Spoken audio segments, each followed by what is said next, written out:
inside to register information about their loved ones. The lines were around the block yesterday. People waited for an hour. Elizabeth, hang on just one moment. I'm sorry. I don't mean to interrupt, Elizabeth, but Marine One is landing in New York now with the president on board. Aaron Brown is in New York. Aaron?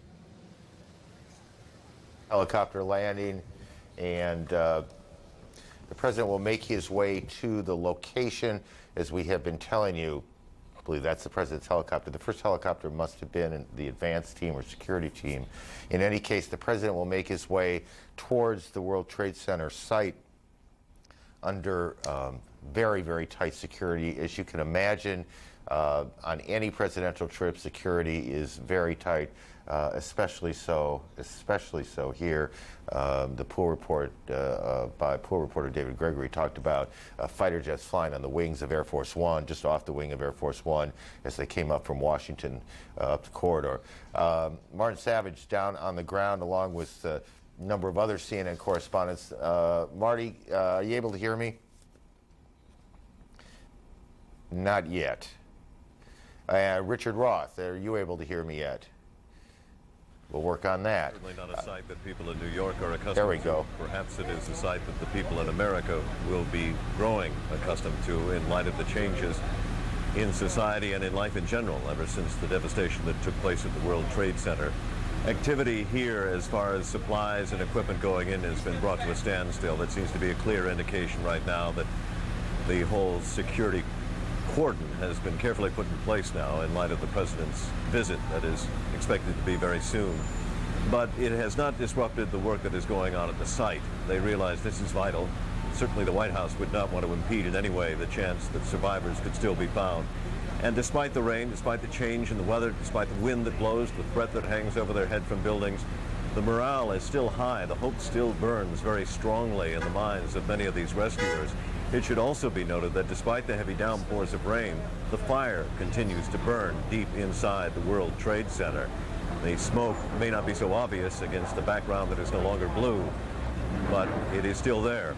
Those fires are about 65 feet underground, Aaron. Marty, let me interrupt you for a second. We've seen just in the last few minutes here a number of helicopters flying in the area, and it's not clear to us, and maybe producers on the ground have a better idea here, which one the president is in, though that may be exactly the idea. We see a fighter jet there. This gives you a sense of just how tight the security is. That fighter jet circling that helicopter, it looked to us, very low altitude to the rather dense clouds in New York today. It has been, for those of you just joining us, rainy, quite cool, and miserable down on the site and across the city. Kelly Wallace, up on the roof, I believe, has a view of this as she looks downtown. Kelly? Aaron, exactly. Just as you're noting, the evidence of fighter jets and helicopters in the air, another example of the absolute, very extreme security precautions that the Secret Service, the administration taking as President Bush makes this visit to New York today. We know the president very much wanted to come here, and he will try and get a first-hand look at the damage left behind by Tuesday's attacks. We also expect him definitely to talk with the firefighters, the hundreds and thousands of firefighters and other rescue workers who are working around the clock, obviously going through the rubble, trying desperately to see if there are any possible survivors in there. And again, you know, we can't underscore this enough. This administration very concerned, of course, remaining on a high state of alert. Obviously, as our colleagues have been reporting today, evidence that there is still a definite threat out there. And so, of course, this White House taking every extreme precautionary measure to make sure the president, his aides, very safe as he tries to come here. A very symbolic move for the president. This, Aaron, the president taking on the very difficult role of trying to comfort a grieving nation, coming here to talk to the people of New York City, but also to send a message to the country to try to help them at this very difficult time. Balancing that, though, Aaron, with, of course, his resolve to not only try to find those responsible for these attacks and hold them accountable, but this president saying that this will be the focus of his administration, trying to stamp out, I think he said whip out yesterday, terrorism around the world, and that is going to now be the focus of this administration, just 9 months old. Aaron? There is a heliport right along the Hudson River, excuse me, on the west side of Manhattan. And it looked to me, at least, that's where the dignitaries and officials who are going to greet the president on his arrival have assembled as the helicopter goes behind that building. When we looked at the shot of those people waiting, we did not see the president, nor did we see any of the activity that would suggest the president's helicopter has landed. Perhaps this is the one. As we said, a number of helicopters preceded this one on the ground. It may have been just other officials, excuse me, or it may have been decoys, a way to just further, I guess, the security that is already in place. Kelly, because you're one of the White House correspondent team here, do you know how long the president plans to spend on the ground here in New York? Well, it's interesting, Aaron. The White House really not trying to give too many details, trying to keep very private and under wraps exactly what the president will be doing here, in part because of, again, the extreme security measures that are being undertaken. So we know the president will be on the ground and will, again, look at the damage. We'll talk with some rescue workers. We expect this to be a relatively brief visit. We do know that because, again, the president not wanting to get in the way and interfere with any rescue operations, wanting to come here, give somewhat of a morale boost to these workers and firefighters and to the people of New York City and send a message to them, but also then get on his way and let that work continue when he leaves. We see helicopters continuing to circle in the area. That one I am positive, as I eyeball it, is not the president's. That looked to me to be much too small. In any case, we wait for the president to put down at a heliport on the west side of Manhattan. Richard Roth is not far from there. Richard, what can you tell us? Richard? Security is tight, and security is going to be using decoys and whatever it takes. It's a wartime atmosphere here. The sun actually coming out for the first time in a day from the west. But the weather conditions obviously hampering the search, and of course you have overhead that roar of those jets that we've been hearing for 3 days. But for the morale, I think the workers are going to be grateful for the president's visit, but the frustration, I think, will quickly set back in. No one being recovered in the last few days, and it's going to be a limited visit. And the sheer weight of the numbers, I mean, 4,700 people unaccounted for. And if you talk to anyone in New York, instead of how was your day and how are you, now it's who did you lose? How many did you know? And you hear someone say, I lost my brother, a friend of mine lost 3 cousins. I had 8 friends in the building, and this is going to reverberate through this big city for months and years.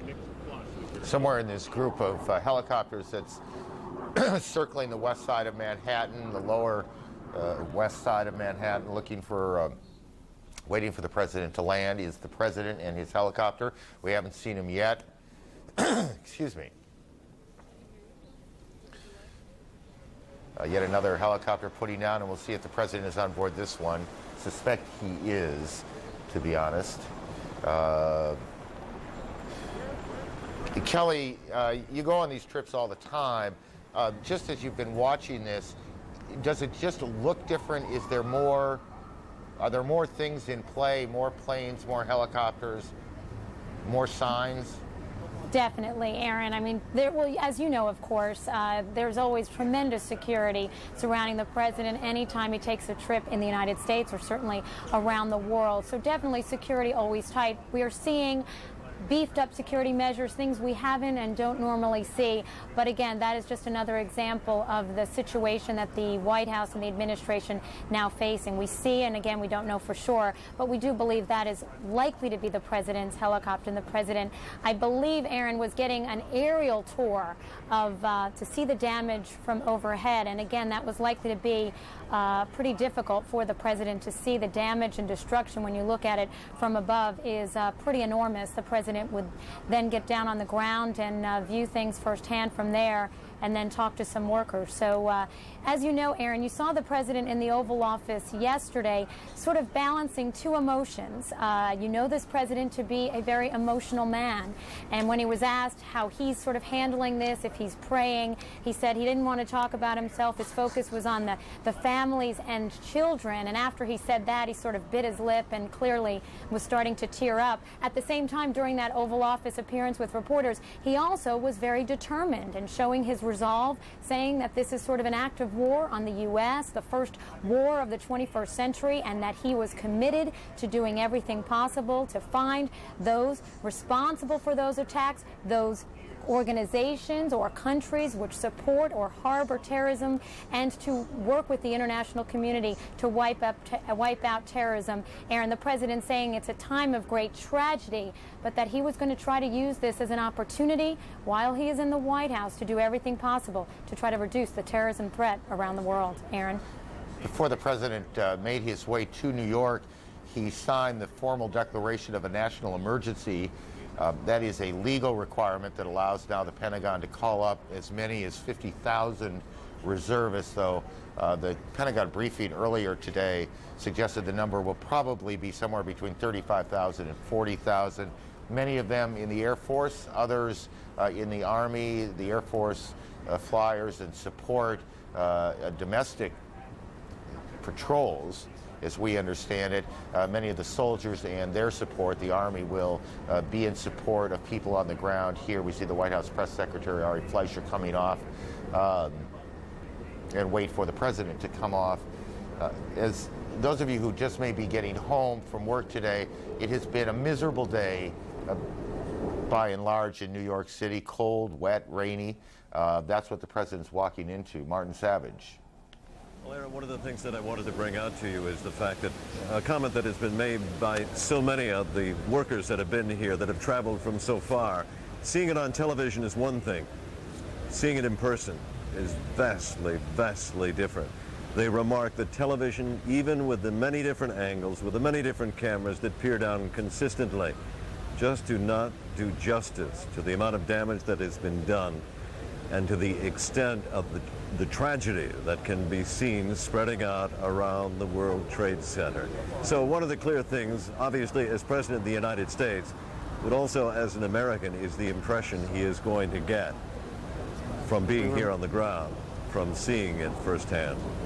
Marty, we remember being with President Carter 20 years ago after the eruption of Mount St. Helens, when he flew over the site. Judy Woodruff, in fact, was on that helicopter with us back then, and that's exactly what he said, that television doesn't begin to do justice to the magnitude of something as big as the event is. The screen remains the size it is, and it all has to fit in the screen, and when you see it in person, you do get this extraordinary sense of how large the area is. The other day, Gary Tuchman, who got quite close to Ground Zero, correspondent Gary Tuchman, talked about blocks and blocks, 10 blocks, I think, around the Trade Center that showed dramatic signs of destruction, buildings collapsed, heavily damaged.